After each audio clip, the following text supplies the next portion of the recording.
Comme certains le savent, j'ai eu un problème de santé dernièrement qui m'a empêché de m'entraîner pendant quelques jours. Qu'est-ce qui s'est réellement passé? Il y a de ça 2 mois, je revenais d'un footing où j'avais vraiment bien forcé durant 1 heure afin de me tester sur ma vitesse maximum. En rentrant, j'étais vraiment en forme et satisfait de moi-même.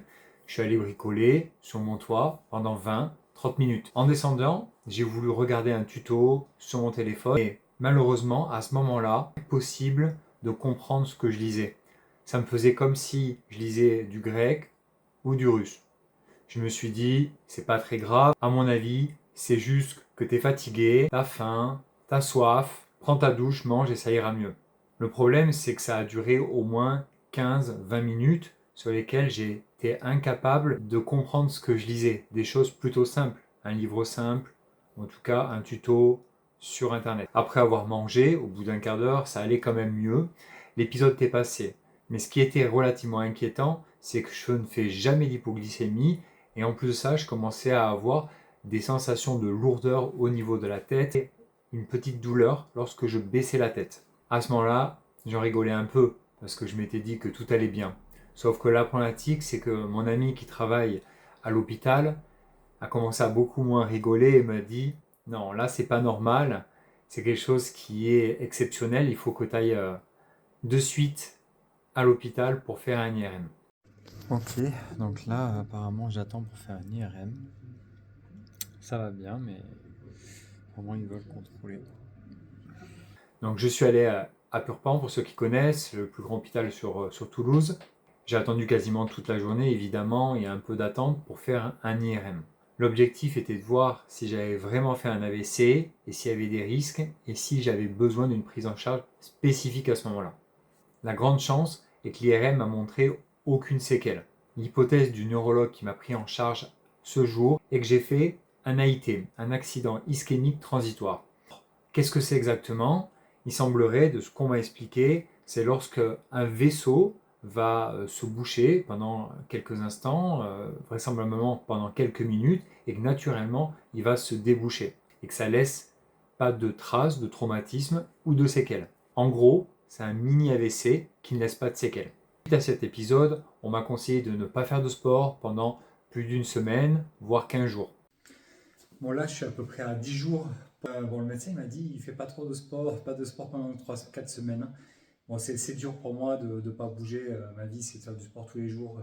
Je le fais pas par contrainte, je le fais parce que j'aime bien. Donc, là, je fais une petite séance léger à 50% de mes capacités, sans faire trop monter le rythme cardiaque. Je vais faire pendant 30 minutes à peu près. Ça me fait du bien. La problématique, c'est que de toute façon, j'étais quand même relativement fatigué, j'avais un peu mal à la tête, surtout lorsque je me penchais. Donc pendant une semaine, j'ai continué à vivre normalement, mais sans faire monter ma pression sanguine et sans faire de sport.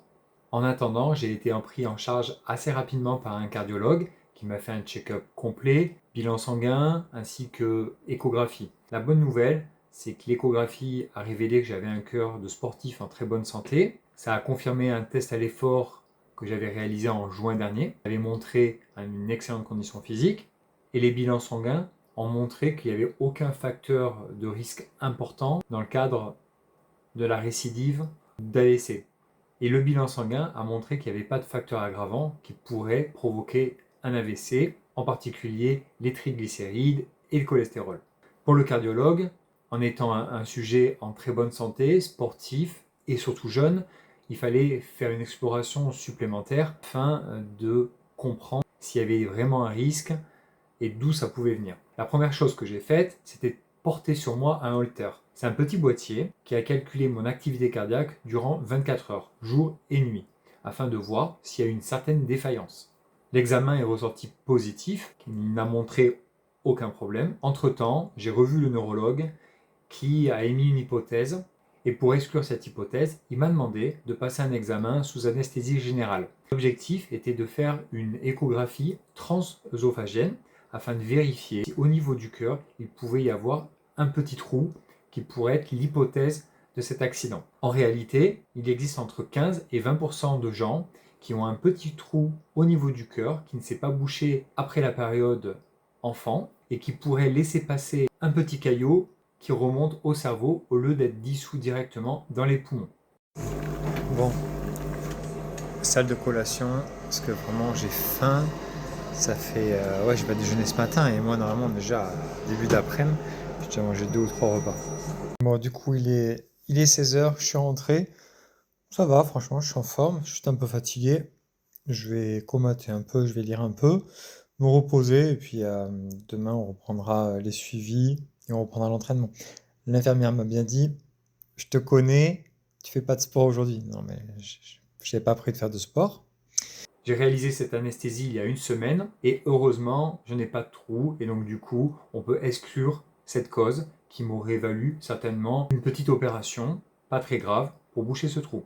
Aujourd'hui, ce qui est concluant, c'est que réellement, je suis en très bonne santé, je suis en bonne forme, je suis pas fatigué, je suis très performant au niveau sportif, j'ai repris l'activité au bout d'une dizaine de jours. Aujourd'hui, l'hypothèse est que j'ai fait un petit AIT sans conséquence. Je suis actuellement sous fluidifiant sanguin afin d'attendre de revoir le cardiologue et le neurologue afin de revoir la stratégie et d'avoir leur accord pour potentiellement l'arrêter et continuer à vivre normalement.